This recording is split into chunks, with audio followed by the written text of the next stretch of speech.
And we are live. I'm getting better at this. Zoom makes it a little bit more challenging to go live Yeah, on Facebook because you don't get all the cues that you get otherwise. that's So right.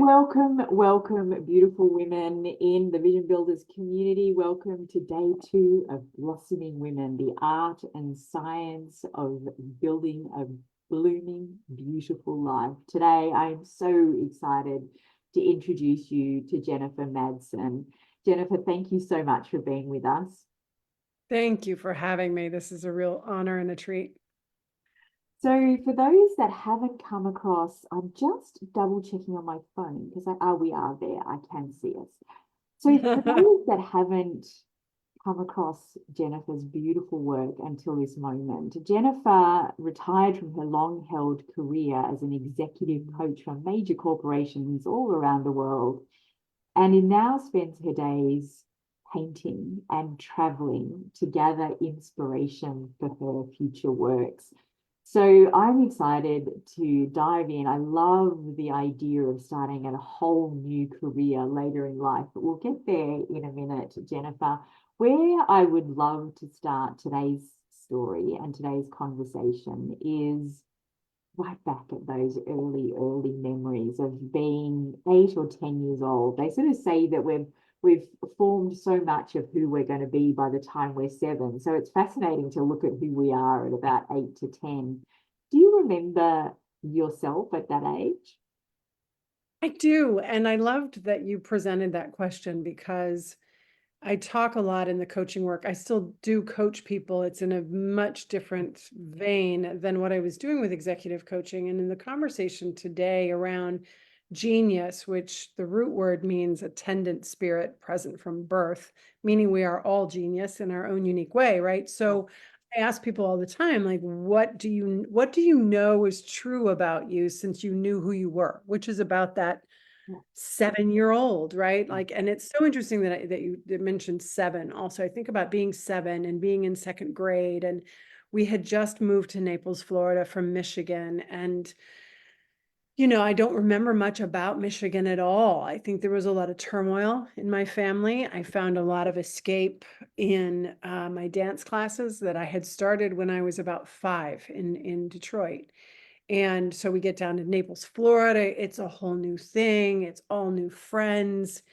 It's all new school. It was kind of scary. Like, I remember that we landed in a rental house before we bought our house. And so it took a while for everything, all of us to feel settled. Yeah. But the constant for me was taking these dance classes. Now at 7, I wasn't taking them every day as I ended up doing as I got older. Yeah. And we realized it was something I wanted to pursue. But I remember that dance and music and being in my room. And I even have I've gotten rid of so many journals over the years. I have my very first diary from that time. Wow. Yeah. So writing was a big part of my life from way back as well. So that creative part of you is something that stayed pretty strong. You don't feel like you lost it. It was just in different forms. It's interesting.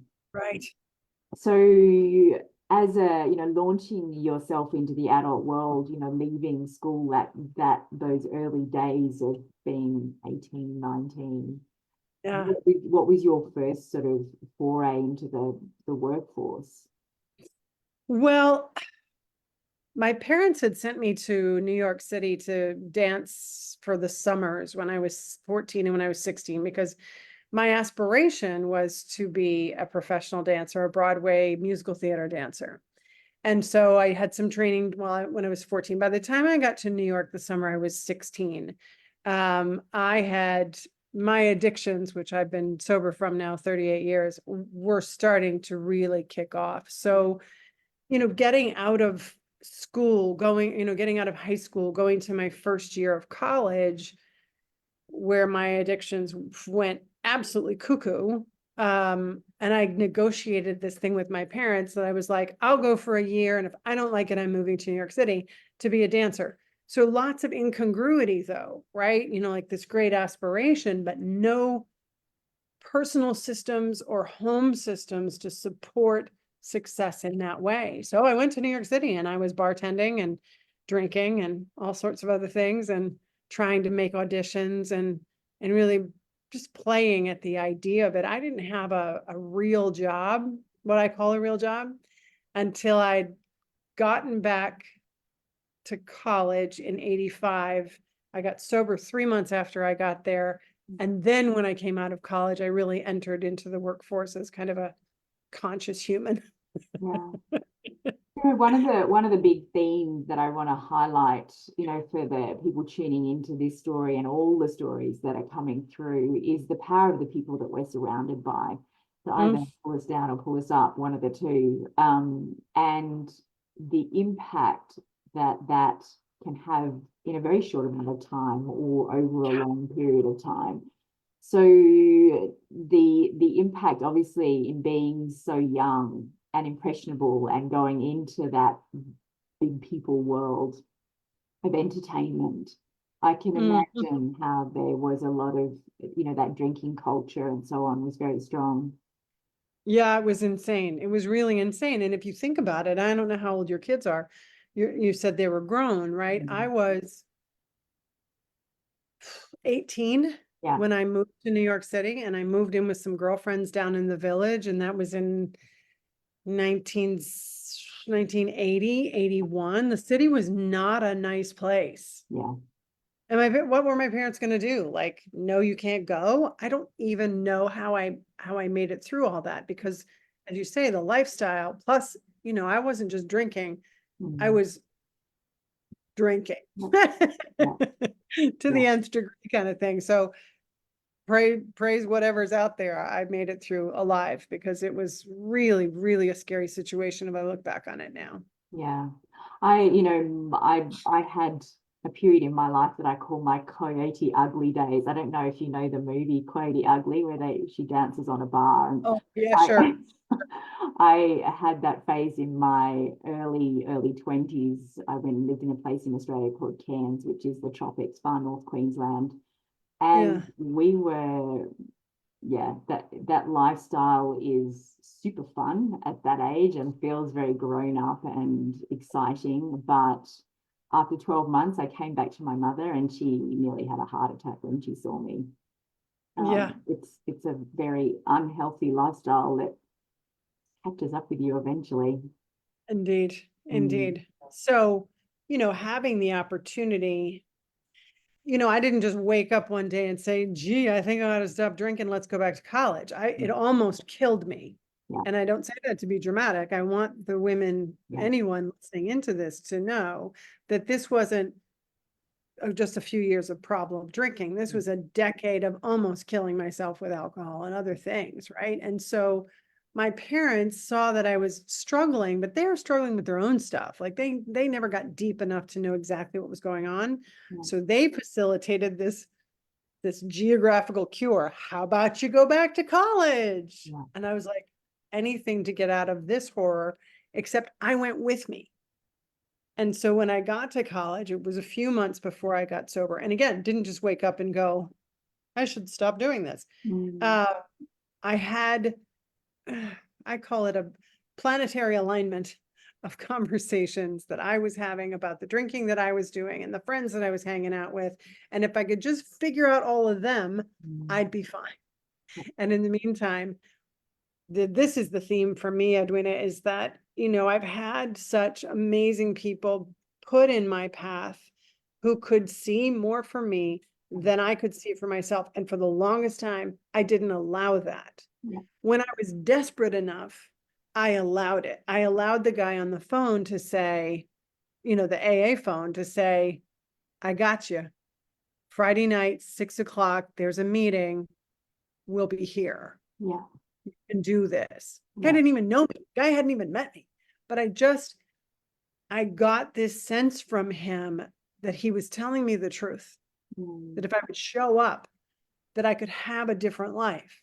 That's all I knew. That's all I could figure out. And I did. And I haven't had a drink or any chemicals since that time.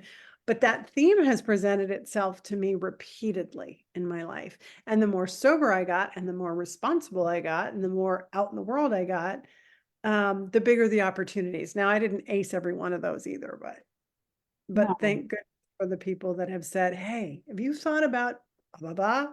You'd be great at that. yeah.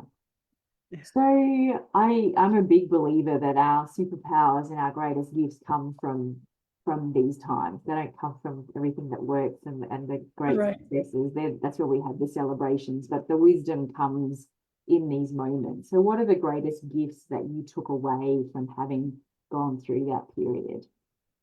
From my addictions? Mm, Yeah.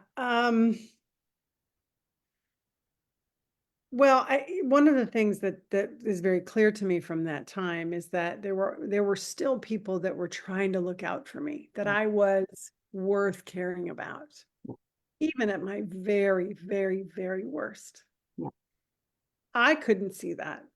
But even some of the people I was partying with, frankly, were like, how about we not do that? That thing you're going to go do, because we'd really like you to be here with us. So having people allow, getting to that point of allowing that I mentioned a moment ago, I think that's one of the biggest takeaways as well, that if I can keep myself in that space of allowing, I don't always have to take on. That's a big distinction for me today. It took me a while. Like I used to take on everybody's vision of what could be possible for my life. But I got to a place where I could discern, oh, okay, well, this person sees something. Let me investigate. This was yeah, before I became a coach. Let me investigate. Let me check that out. Maybe they're right, instead of just, jumping right in. yeah, But allowing them to have that vision without, for the longest time in my life, I just pushed everyone away. I pushed every opportunity away, because I didn't know how to let that in, yeah. much less discern whether or not it was a path I wanted to follow. I hear all that, and I think one of the most unrealized gifts that come from going through these things is when we're prepared to share the story about it.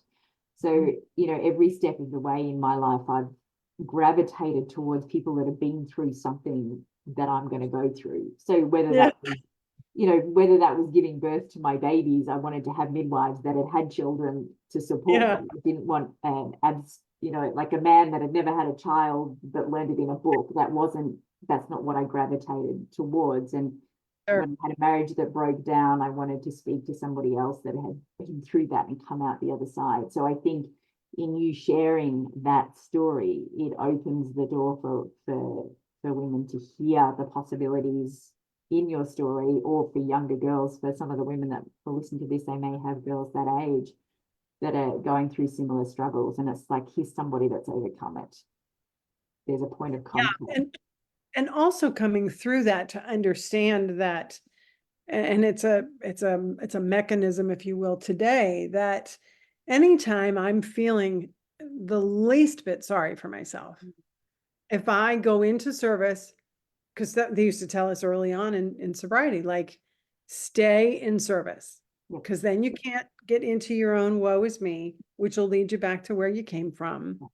And so go do something for somebody else. Go clean up the meeting room, go do whatever.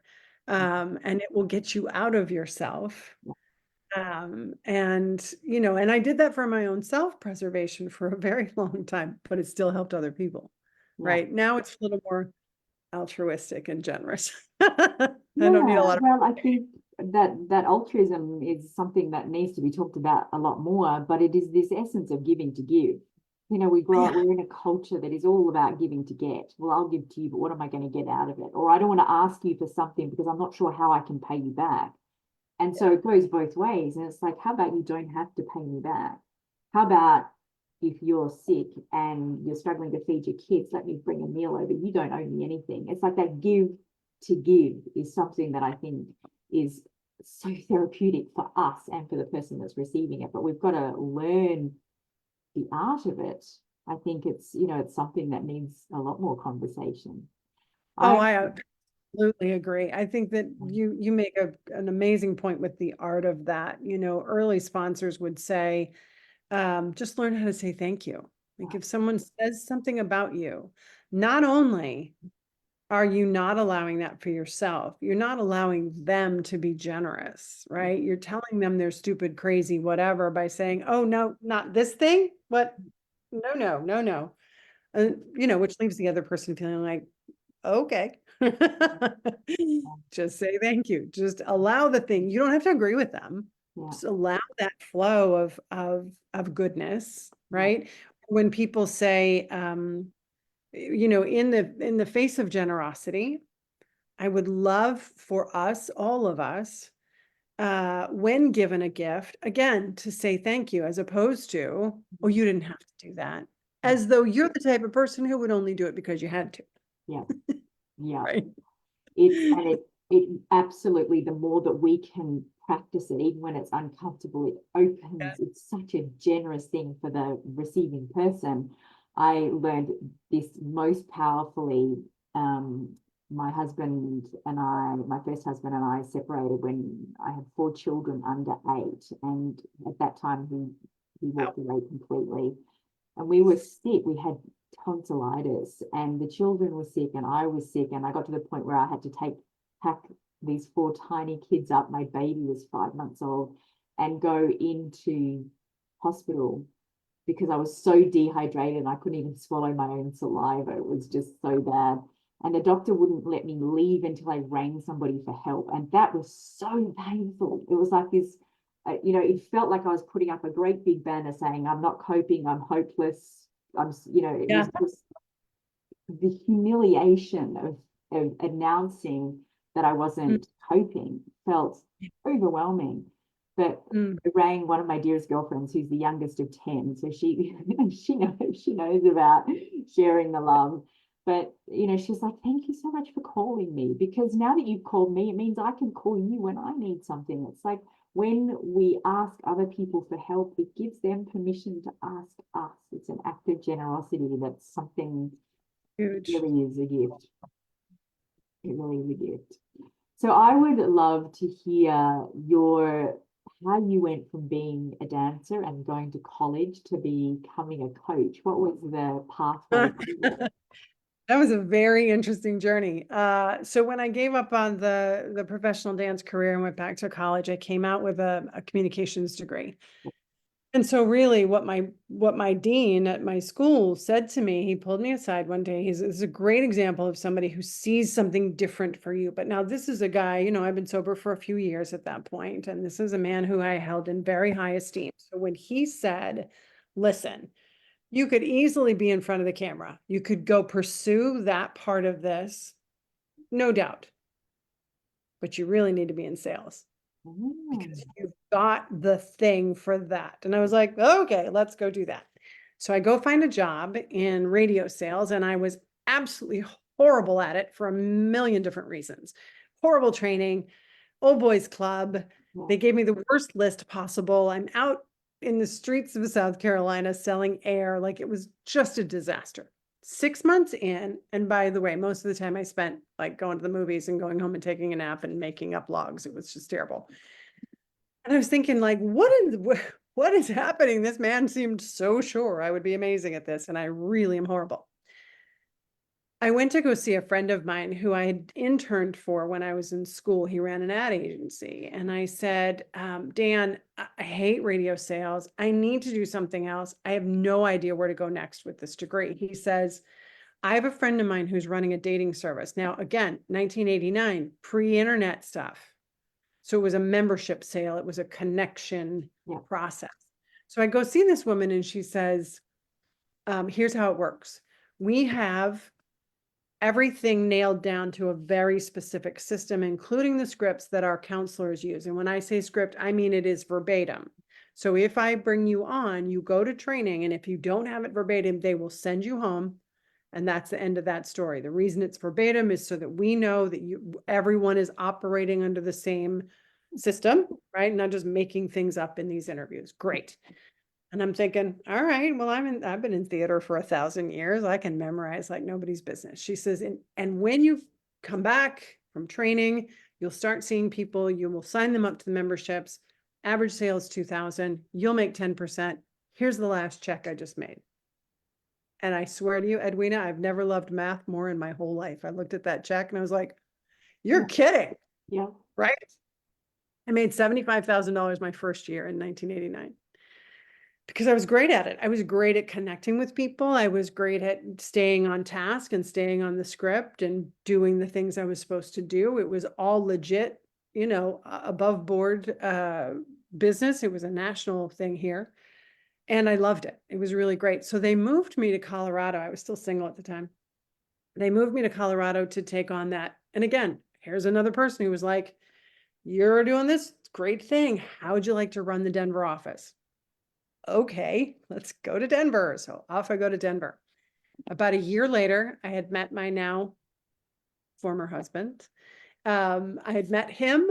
We got married like a year after I got there. And that was about the same time the franchisors said, how would you like to be a franchisee? You're doing great things with the office. Have the Denver territory. This man comes along that wants to partner with me, but he's going to take most of the thing because he's got most of the money. And I'm like, no, I'm going to go find this money. Now the money was only 25,000. So this is really key in terms of like, it's all a matter of zeros. Yeah. It's just all a matter of zeros. And what I do with the concept in my head of, can I find this money? Can I be this owner? Can I be this franchisee and run this territory? Yes, I can. My mother loans me the money. I start running the franchise. I brought that business to 2 million a year inside of 2 years. I was making money hand over fist, and I didn't have the first idea what to do with it except spend it faster than I could make it. My money story was so convoluted at the time, Edwina. It was crazy. Fast forward 5 years later, and we had grown the territory, but we were just keeping pace with massive tax bills and all this sort of thing. Things converge, we lost everything. That's another story for another day. I mean, literally watched my piano roll down the driveway to somebody else's home because we lost everything, every nickel. Regrouped, went into financial services with my husband. Financial services was another coaching conversation. It was another like help close the gap for people in a very key part of their lives. I had done it for people with love in the dating world. Now I was doing it on money in the money world for about 7 years. I was in that business for about 7 years. I really didn't love it. So then in 2003, coaching was really just hitting the scene at that point. People didn't know what coaches were. They thought we were consultants. They thought we were doing a sports team. Like people did not know what the word coach meant, Yeah. which was actually great news because you could really create whatever the heck you wanted. And I was sitting on the floor with my German Shepherd. I was still in financial services, and I literally was on the floor with my German Shepherd one day at home thinking, oh my God, I hate this industry. What am I going to do? Like, what am I going to do? Yeah. Here comes the husband. He looks down on the floor. He's like, what you doing down there? I said, I hate financial services and I don't want to do it anymore. And I don't know what to do. He goes, well, you've had that business coach lady. I think he did this with his hands. He goes, you'd be great at that. You should check that out.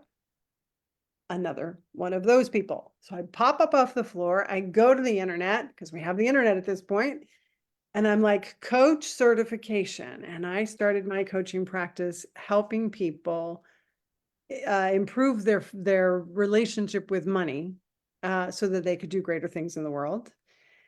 Just so happened that one of my first clients was a partner at Price Waterhouse in New York. And he's been a client now for about 20 some odd years off and on. And he's the one that eventually brought me out to New York to work with PwC to help them promote partners. I helped them promote 150 partners in the New York area and started coaching everybody in town at that point. So I just kept saying yes. That's a very long answer to, I just kept saying yes. I think it's amazing. And I wasn't going to go here, but I think I feel like it just feels like it's going to be a good fit. There's when you are in the online space, particularly in the coaching space, it's just so flooded with conversations about money. And Yes. I was very lucky to grow up in a very privileged environment. My father was very, very successful entrepreneur. I have traveled the world, and so I've lived that life, and I've been an intensely broke mother with 4 children, trying to, clean other people's houses and toilets to get our lives up and going.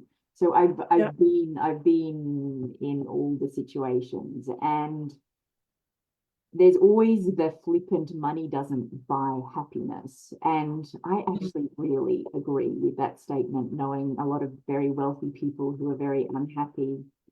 But it certainly makes life easier, no question. I So would 100% agree. Yeah. I mean, it supports our brilliance. That's what it does. If yeah, we, yeah. yeah. What were you, sorry. No, I think it's I just think money, I mean, obviously money touches absolutely everything. It affects the food that we can buy, and like whether we go out for dinner with loved ones, or, every aspect of our lives it touches. And I'm Yeah. just interested always in, I mean, um, I work with my coach who has a lovely saying, money in my hands is good for the world. And I Yeah. love the idea of That's awesome. very conscious women being very wealthy, because I think we can make a massive difference. But I would love to hear your thoughts as I, ramble on about this. Yeah, no, I really would love to share something that I was taught early on. When I first started my coaching practice, I was coaching for Tony Robbins for a little while. And so, in a lot of his, did his long weekend, and we would just get these great downloads from him, if you will. And one of the things that he teaches a lot of, and I haven't been connected with the organization for decades now, but this one thing really stuck for me, primarily because I used it to change my money story forever. Mm, And that was this identity shift, of if you look at the component parts of an identity that we carry for ourselves, whether it's about money or any other thing. I am dot dot dot. I'm not, I can, I can't. Anything that comes after that is a story we've decided is true, yeah, whether we decided consciously or not. And typically our stories are not conscious processes. We've gotten these messages over and over and over. They stuck, and that's how we live it. yeah, So that was true for me with money. So the longest time since I was a kid, I know how to make money, but I don't know how to keep it. And it did not matter. That $75,000 I made in 1989, I spent 85 on luxury apartments and 2 cats yeah, that were like $1,000 in 1989, like stuff like that. Because my story was that I know how to make money. I don't know how to keep it. Ha ha ha. Even when I was making, hundreds of thousands with the dating business. When I then shifted into financial services, I was still kind of struggling, trying to put things together. But by the time I started coaching, I'd learned this identity shift of, first, there's 3 components. Number 1, choose a whole new statement and put it in present day terms as though it's already true, right? We've heard this process, this NLP process. So with the money thing, what I did was I changed the story to, I know how to make money, save money, grow money, and put it to use. Now, part of my being did not align with that because I didn't have any evidence to support that. So the second part of it is creating evidence instantly every day to align with the new statement. And the statement, again, is not I'm going to or I want to. It is I am. yeah, I make money, save money, blah, blah, blah, right? And so that taking actions every day, like 3 actions every day to align with this new identity, gosh, for me back then was like, open the bills when they come in, pay something on time, even if it's not the whole thing, save something, even if it's $2 worth, because again, I lived beyond my means. I did not know how to do it otherwise. The more evidence I started gathering that I could actually make money, save money, grow money, and put it to use, put it in service, the less I was attached to this other thing, and the money grew. So I'd mm, already experienced having money in my life.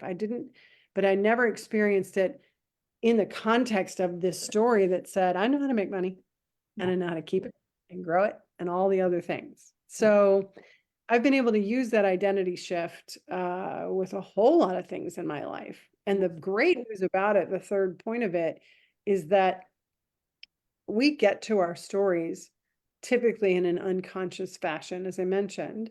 When you start doing this conscious identity shift, it doesn't take 10, 15, 16, 20 odd years to shift it. It happens so much more quickly because we're putting our attention to same component parts.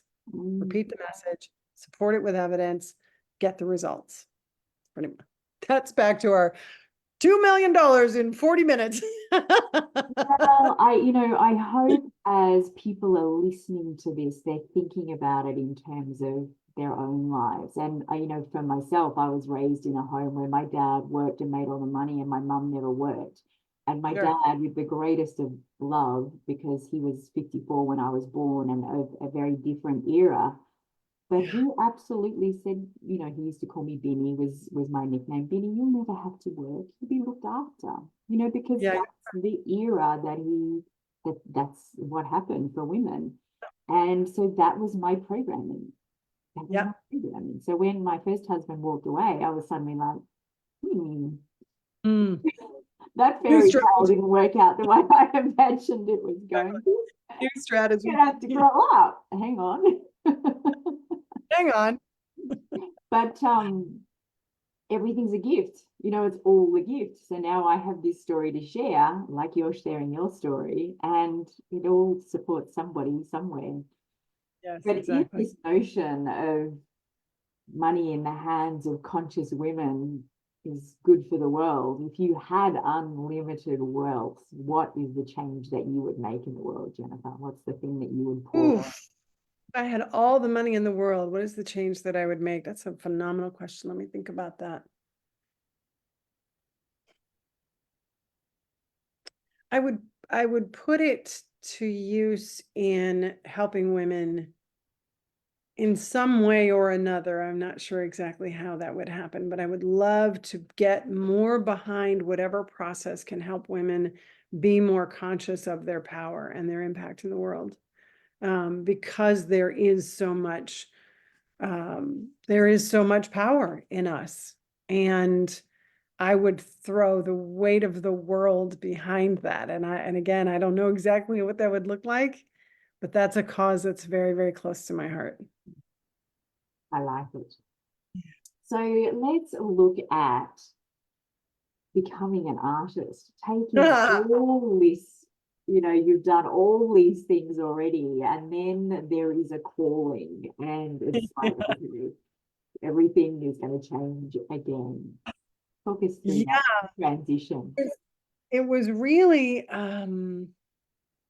really came not from calling, but from crisis. I had been, well, first of all, when I was growing up, I was a dancer. Mom was an artist. You couldn't, like I just didn't, I had a very limited belief around that. I don't really know how to draw, so I leave that to the people who were born that way. Yep. All of that's nonsense. Like anyone can learn how to do it, turns out. But I would dabble in different kinds of art. I tried some watercolor classes 20 years ago, and I would draw, in charcoal and things. And there was something about it that definitely intrigued me, but I never really landed on the thing. I was doing some acrylic pouring while I was in New York City because it was really to stave off boredom more than anything. So I was hauling all these art supplies, and I moved back to Florida, and I had a house on the east side of town at the time that had an extra room that all of my art supplies and my meditation stuff and yoga, like it was that room.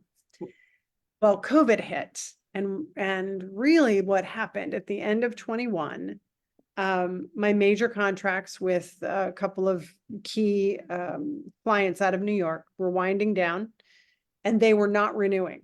And that was a gigantic multi-six-figure not renewing, not because of me, because of COVID, because they were changing their business structures, because they were bringing stuff in-house. Like the world was on fire. So I turned 60. My sister died. My major contract ended all in the same month. And so I kind of, rattled around for the next month or so, get into the beginning of 22. And I'm sitting in my house, and I'm having the worst anxiety attack that I've ever had in my life. I suffered a lot. I've experienced anxiety in my life, certainly. I've never suffered from anxiety until COVID hit. And then I was pretty much out of my mind for a while. Yeah. It would hit and I just wouldn't know what to do with the charge of it, right? The energy of that anxiety. So on a particular day, I'm sitting in my living room like, what's going to happen next? And then being anxious. And this other side of me said, go in the other room and paint something. Just go in the other room and play, because you can't do a damn thing about this right now. None of this can be solved right now. Just go do that thing. So I wander in this room. And in this room is a box of pastels that my mother had given me like 10 years prior. Edwina, I had never opened them. I had never looked at them. I had never touched them because I believed they were too messy, too toxic. Why do I have them? That box was sitting out where I could see it. I don't know why. I don't remember putting it there. And so I went over to it because I didn't want to do the usual things, the usual drawing. Like none of that appealed to me. I was like, all right, let's go see what's up over here. So I opened this box. There probably were like 12. They come in little sets of 6 or 12. And I opened this box and I picked one of them up and I found a piece of watercolor paper, I think. And I put that pastel to that paper and I was obsessed instantly, because if you've ever seen pastels, they are pure pigment. They are dynamic. They are colorful. They are vibrant. It was new. It was fresh. I mean, it was all the things. Yeah. It was all the things that I needed, that my heart needed Yeah. in that moment. I might cry just thinking about it. So I dove in. I've talked in several podcasts before about art pretty much saving my life, between art and the dog. Yeah. So I did. I dove in. I started taking classes.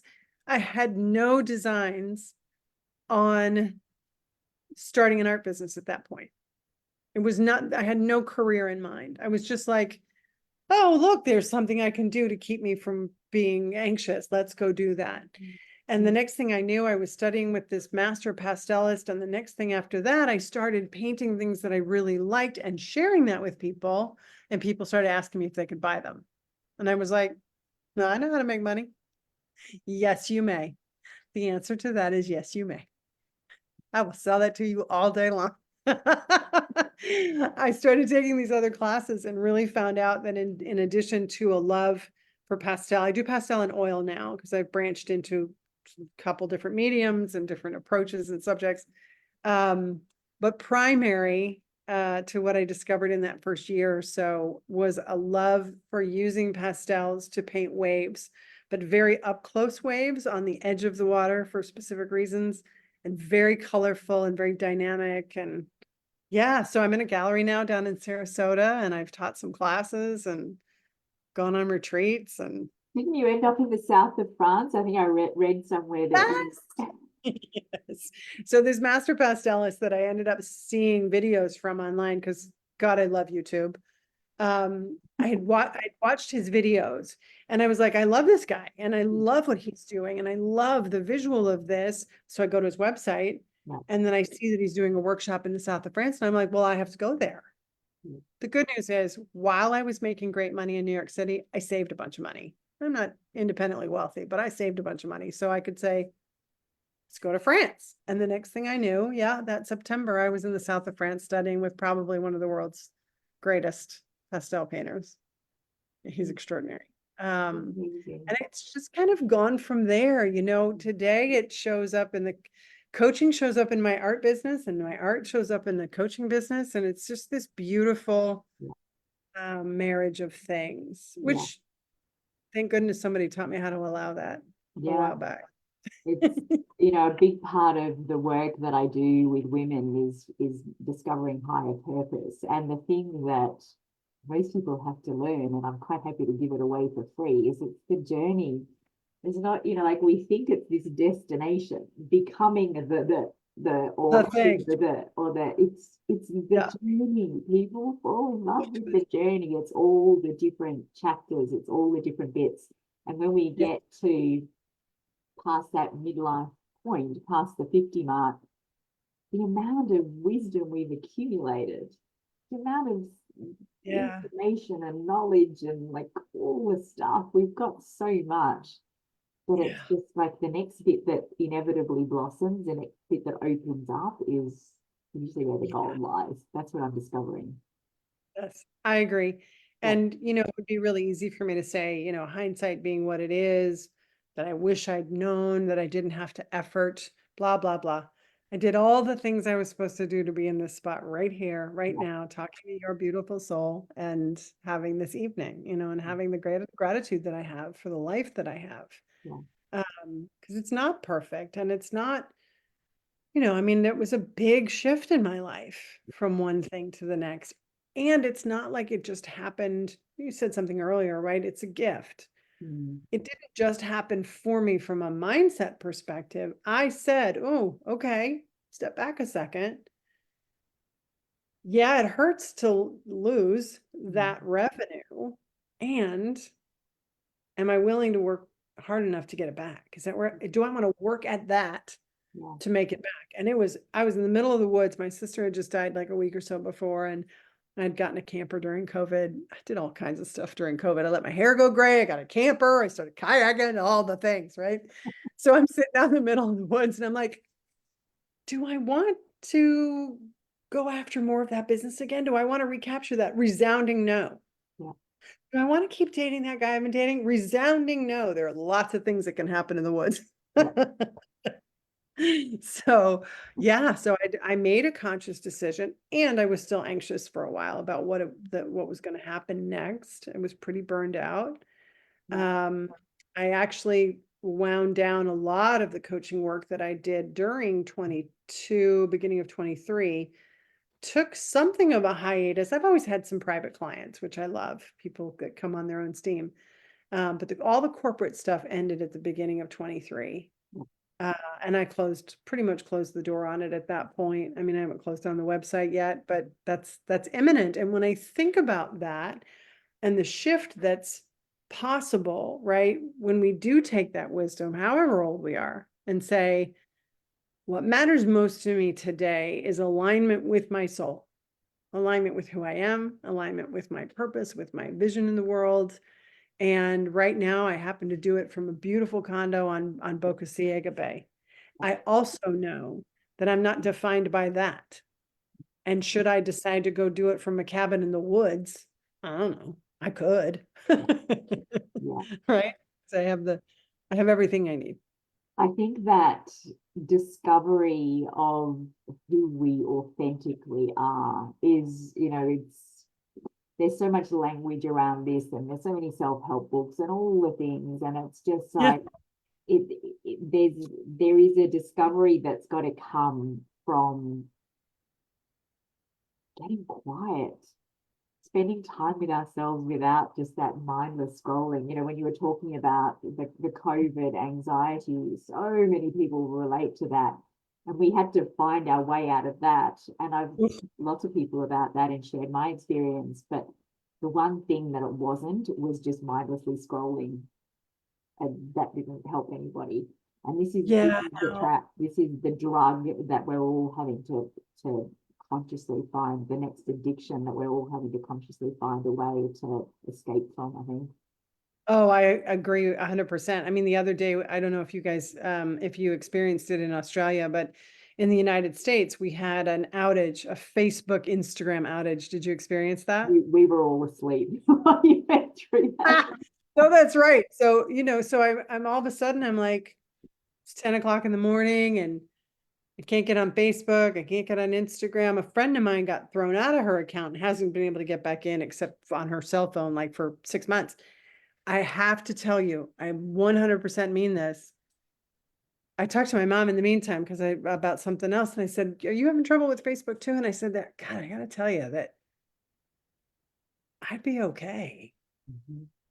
Like it would really make me forget about the marketing side of my business, like that. Thank goodness I have a community I, connect with via email. I should be more strategic about that as well. Because of this, because it could go down in an instant. And it made me think, Edwina, I was like, does it really bring that much I mean, Mm, it brought us together. I love that. yeah. The grand scheme of things, how often does that happen? And if it's not happening as much as I'd like it to, why Mm, don't I, if I'm going to stay on social media, go about the business of that? yeah. Finding more spectacular women around the world to, leverage our brilliance together and make that whole social media crawl at least worthwhile. Yeah. Pub crawl. One of my, a piece of my story is I was a naturopath in one of my past life stories. And, like sort of slow food movement and slowing things down. And so last year I started talking about the slow social movement, like, and why are we following people that we don't even connect with? Why are we, and I, like I'm still guilty of this. And every now and then I try and remind myself, but I just think, like if I don't want to interact with your post or give you a heart or a like or a comment or say, oh my gosh, that's amazing, then why am I following you? And why are you following me? Because this is Right, social media. We're supposed to be being social. And right. yet we're programming our brains to just it's taken all the humanity out. So we're just Hmm. this voyeuristic thing where we're looking and judging and swiping and like, I don't know, oh, that's nice. Yeah, yeah, yeah. Yeah. It's taking the humanity out of what we're supposed to be doing here, as in actually being social and connecting. And Yeah. so, perhaps we can all just start a little bit of a slow social movement. So we're just looking at and enjoying. I mean, I would hate to give up. My Instagram feed is hilarious and I would love to share it. Yeah. Find a way to share it. It's full of flowers and animals and crafts. Uh-huh. Yes. Yes. Mine is a lot of artists, tons and tons and tons of artists, Yep, comedians, and dogs. yep. I And love that. mine's pandas. I And the feel think good about stuff too. pandas. It's like this person was nice to this person, and let's watch them be nice to each other. I have a lot of that too. Yeah. I don't really have time for the rest of it. And I find that Facebook groups are a really great place, as you know, with your group. I spend more time there because that does, even though there may be a lot of lurkers in groups like that too, that don't necessarily participate in the conversation, Yeah. it's more built for that conversation Mm, uh, in terms of common interests. And I think yeah. that's important. We used to go to the places, and it's one of the things that I love about being part of a painting group in person. I'm going to go West Coast swing dancing tonight when we're Oh, I've just and been learning about that. One of my clients was saying she wants to do classes. I don't think it's taken off in Australia, but I'm seeing a little bit more of it. It looks amazing. do it. It's so, so fun. Yeah, So so fun. so good. Yes. So my final question for you today, and I've actually lost track of all the time. We're doing okay. um, what does a blooming, beautiful life look like for Jenifer? That's my life today. It really is my life today. And part of that came, part of the bigger realization of that came from letting go of the notion that the full version had to include a partner. While I would love to meet someone lovely in whatever right as his, I was so attached to that part of the story as being a completion of something that I was holding back from doing all the things that I love to do. I mean, my mom said to me today, she said, because I talk to her every night, and Mm. uh, she said, so, what are you up to today? I was just looking at my calendar because I said, well, today's a busy day. I'm going to talk to the woman at the cultural center where I'm hanging my solo show in September. I have a couple of coaching clients. I have a dance lesson. I'm on with this lovely woman in Australia for a podcast, and then I'm going back to go dancing again. And I think I made some art in between. Like that's thank you. Thank you, whatever. Uh, and I know that's it. I also am conscious of the fact that it sounds like a lot about me. No, Um, it's supposed I to. yeah, I engage really fully in the things that bring me joy. And I also love giving back to particular communities. My sister with special needs I just volunteered for an event a couple weeks ago called Night to Shine, which provides a prom experience for special needs people from 18 up. I think our oldest participant was like in her 80s. Prom gowns, tuxedo, and we were the paparazzi on the red carpet cheering them on. I mean, like that just makes my heart explode, things like that. So having the freedom to do that, and let's get back to the money conversation for just a second about that. To me, I agree, money doesn't buy happiness. I believe it's the support of my brilliance in the world, whatever my gift is, my genius is, being financially stable, making more than enough to support my needs and serve in the world is a better place for me to be than struggling with it. And so, being able to give back, being able to bring some money to a cause or my gifts or whatever, whatever the commerce is that I can bring to the conversation and improve things in my wake. That's my goal. That's a blooming, beautiful life for me. Beautiful.